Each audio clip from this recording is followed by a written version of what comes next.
Hi everyone. So I'm in a slightly different setting. This is not where I usually be recording because this is my living room where most things occur. So I can't really use this space. But right now no one else is home. And I just wanted to say a few things. I have a video already that is made. Sorry it's late. That this video is kind of gonna be like a mix of a couple of videos, only because the material I have is very short and requires a lot of editing, and I didn't want to put up like a 5-minute video. So I'm putting some information in this video to kind of supplement the other information. That way I can have a decent length video. So I guess I'm just going to start this video off with a quick book review of a book that I personally enjoyed, and I'm going to be reviewing Warcross by Mary Lou. Look at that beautiful cover, okay? Gorgeous. Gorgeous.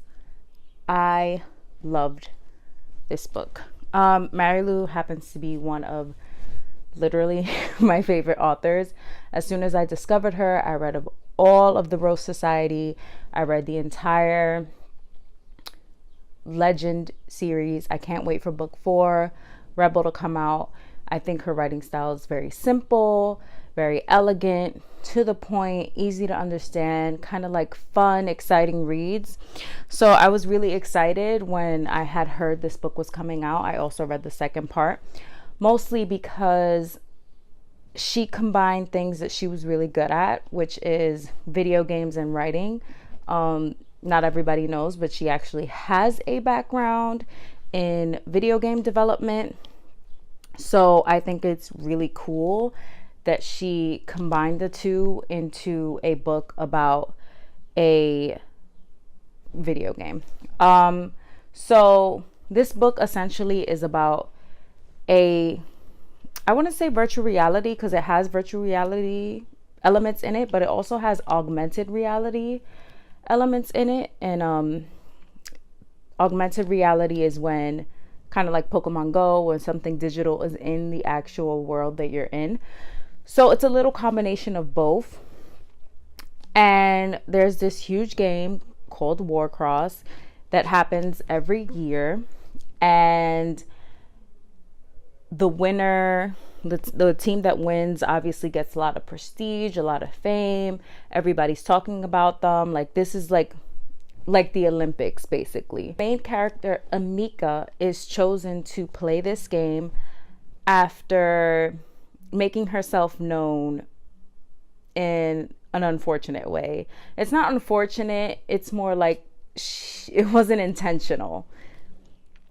So that starts off this adventure about her trying to figure out who's trying to sabotage this game, and ultimately she meets the creator of the game, who I love, one of my favorite love interests, in a book. He's incredible, he's a genius, he's handsome, he's dapper, he's all the things you want.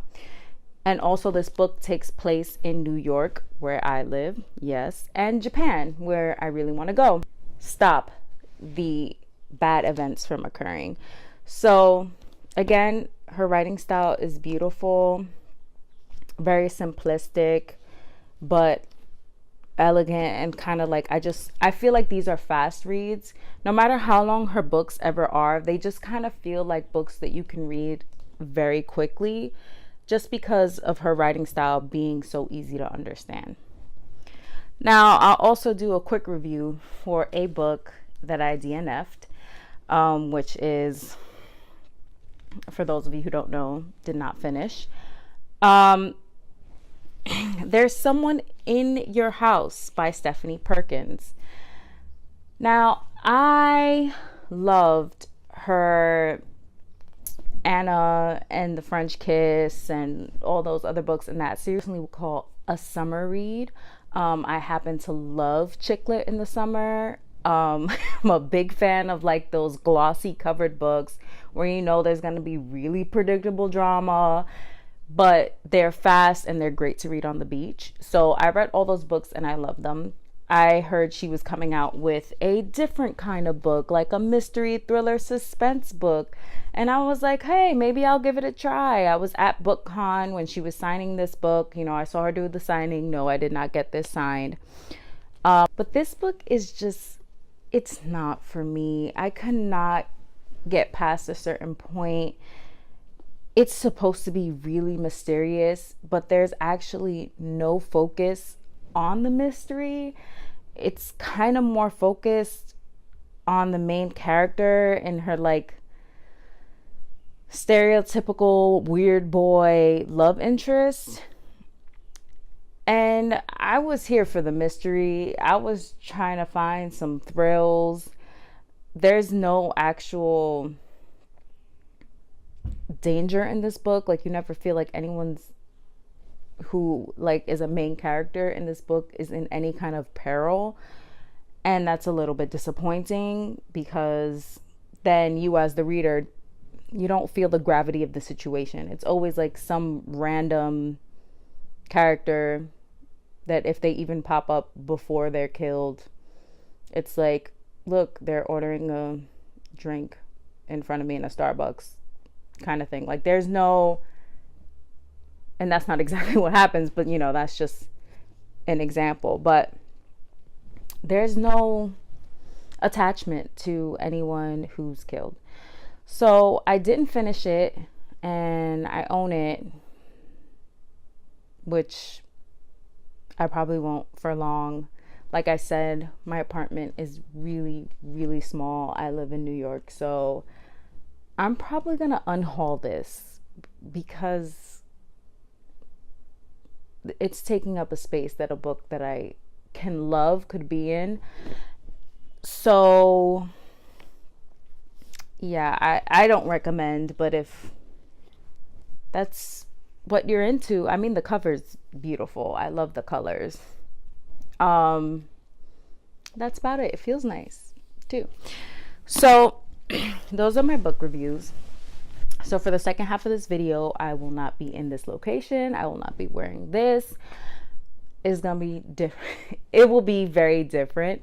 I'm actually going to be back in my regular setup, and I'll be talking about some of my bookish reading habits. So thank you so much for being patient and giving me the time to upload and kind of make this janky mishmash video together. And I will do my best to have the upload schedule be better. So on to the next part.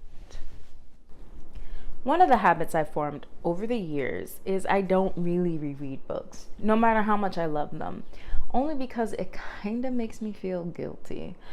I feel like there's so many books out there that I want to read.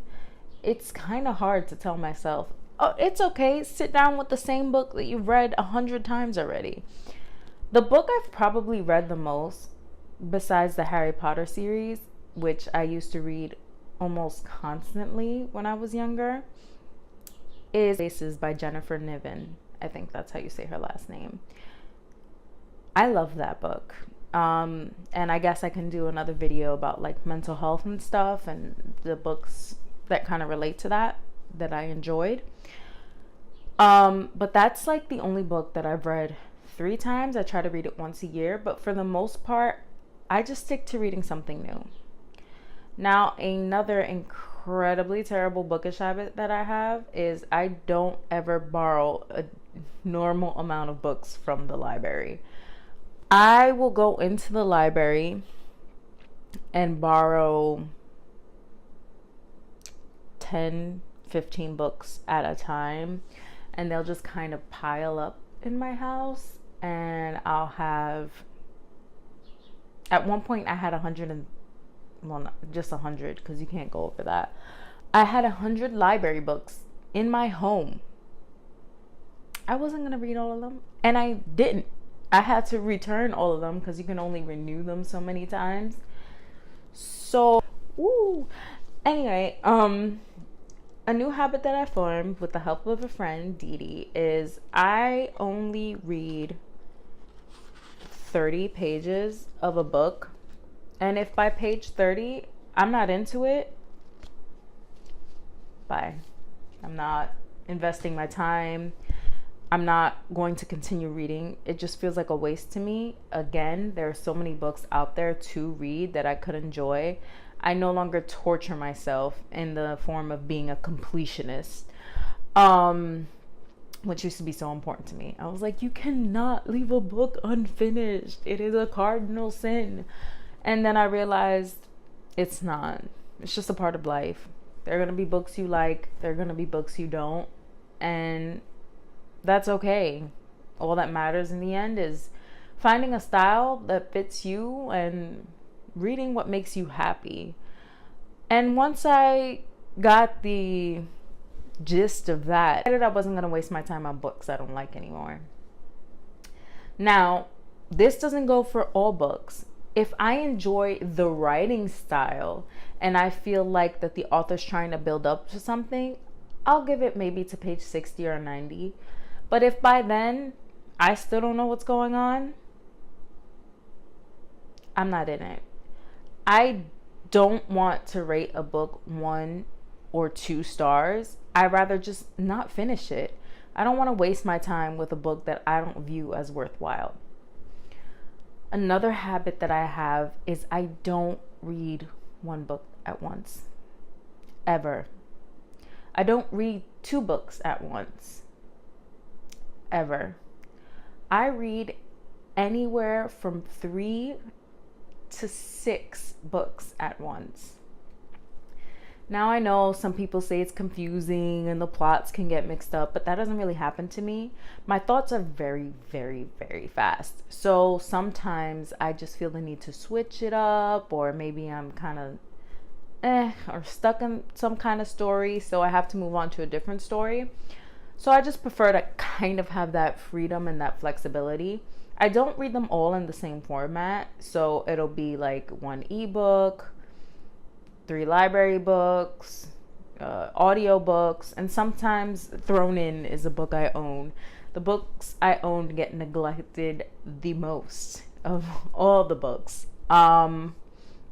Another habit that I have is I collect bookmarks, which maybe is not weird, but I have over 1,000 bookmarks, and I'm not talking about like, ooh, look, I purchased this really cool bookmark and it's like the legs sticking out, or it's like my favorite character. And no, I'm talking about the free ones that you can get at the library or a book con or from the Strand or like anywhere. I have thousands of those, and I don't throw any away, even when they're broken. I have bookmarks from when I was legitimately a child. I can't help it. I kind of love them, and I hate using other things as bookmarks. I used to do that, and then it would slip out or it would fall and I'd lose the page, or I would need the object because it was a letter or a flyer, and then I'm like, where is it? And going crazy. So I don't do that anymore. I also don't dog ear my pages anymore. I used to when I was younger because I didn't know any better. I know some people do it, and if you do, you know, kudos to you. But I could never. I hate it. I used to be such a stickler for keeping my books and my spines in such beautiful condition that I would just kind of read like this,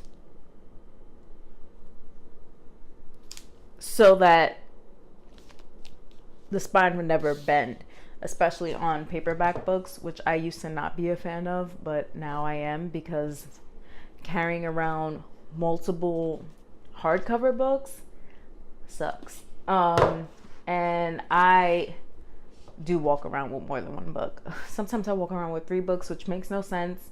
But if I'm like almost done with 1 book and almost done with the other book, I'm like, well, I need another book just in case. And there could be like 100 pages left. That's not almost done. So I will probably be reviewing this book soon.